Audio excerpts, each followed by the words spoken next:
lanjutkan untuk berikutnya. Tadi bahwa bank adalah berfungsi untuk menstabilitas ekonomi, finansial, keuangan. Nah, oleh karena itu kita akan bahas mengenai uang. Apa itu uang? Siapa yang tidak tahu dengan uang? Anak baru lahir pun tahu uang. Apa itu fungsi uang? Bagaimana jenis uang? Apa yang dikatakan itu uang? Nah, baiklah, kita masuk ke dalam pengertian uang. Pengertian uang, uang adalah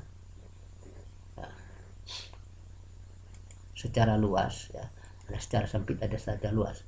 Pengertian uang di sini merupakan uang secara luas sesuatu yang dapat diterima secara umum sebagai alat pembayaran dalam suatu wilayah tertentu, atau sebagai alat pembayaran utang, atau sebagai alat untuk melakukan pembelian barang dan jasa. Jadi di sini sesuatu yang diterima yang diterima secara umum, secara umum. Jadi dia diterima umum.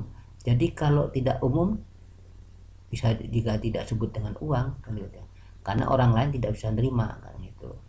Cuma hanya berlaku orang itu saja, makanya belum tentu dikatakan uang. Dengan kata lain bahwa uang merupakan alat yang dapat digunakan dalam melakukan pertukaran baik barang maupun jasa. Nah, seperti dulu itu ada barang dengan barang, kan gitu. Nah, ini kadang-kadang uang di suatu daerah tertentu belum tentu laku daerah itu, seperti uang Amerika, uang Jepang dan sebagainya.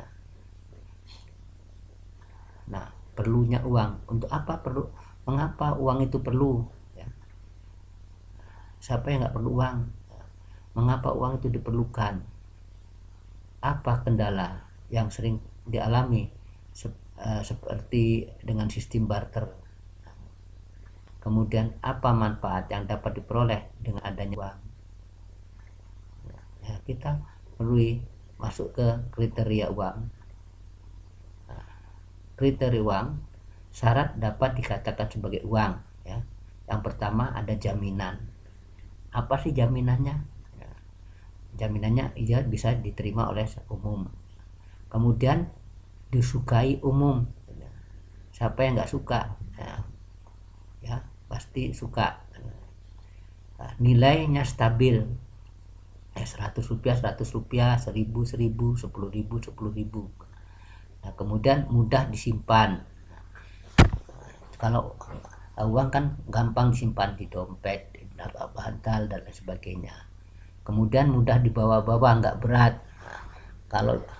Kalau uang nggak mudah dibawa, repot kita punya uang. Tidak mudah rusak, kecuali uang itu dirobek-robek.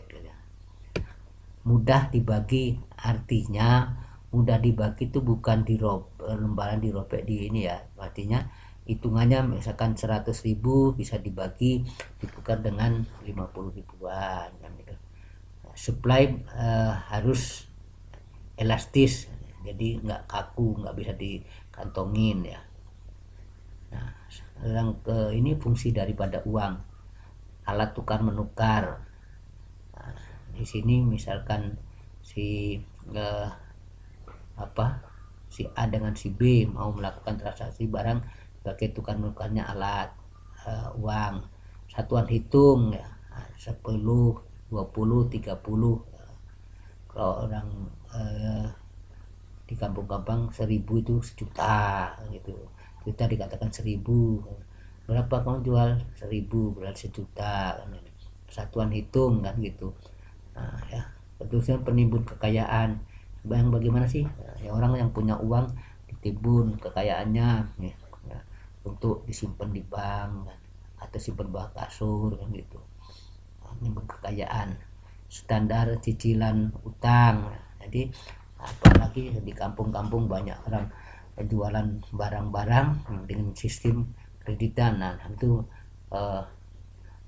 bayarnya dengan cicilan, ya udah kayak pasti dengan uang. Nah, jenis-jenis uang yang pertama berdasarkan bahan, ya. Yang kedua berdasarkan nilai, ketiga berdasarkan lembaga. Nah lembaga inilah yang tadi ada peran dari bank umum, bedanya dia berdasarkan lembaga. Kalau uang rupiah yang mengeluarkan lembaganya Bank Indonesia, kalau uang gira yang mengeluarkan lembaganya lah bank yang mengelola dana nasabah. Kemudian berdasarkan kawasan, ini berdasarkan bahan itu ada uang logam, ada uang kertas. Sedangkan berdasarkan nilai, ada nilai penuh, ada nilai tidak penuh. Kalau nilai penuh artinya uang itu nilainya sama dengan harga bahan, biasanya uang logam. Nilai tidak penuh itu nilainya biasanya tidak sebesar nilai bahannya. Kalau uang 100.000 itu bahannya enggak 100.000.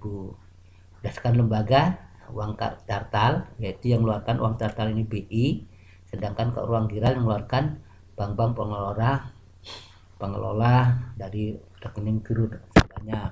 Berdasarkan kawasan ada uang lokal, ada regional, dan ada internasional. Uang lokal ini misalkan uang yang berlaku di Pulau Sumatera, ya, uang yang berlaku Pulau Jawa, uang yang berlaku di daerah-daerah tertentu. Nah, kalau uang regional berarti uang yang berlaku di Indonesia, sedangkan internasional berlaku di seluruh dunia, kan gitu. Nah, sejarah jenis uang di Indonesia.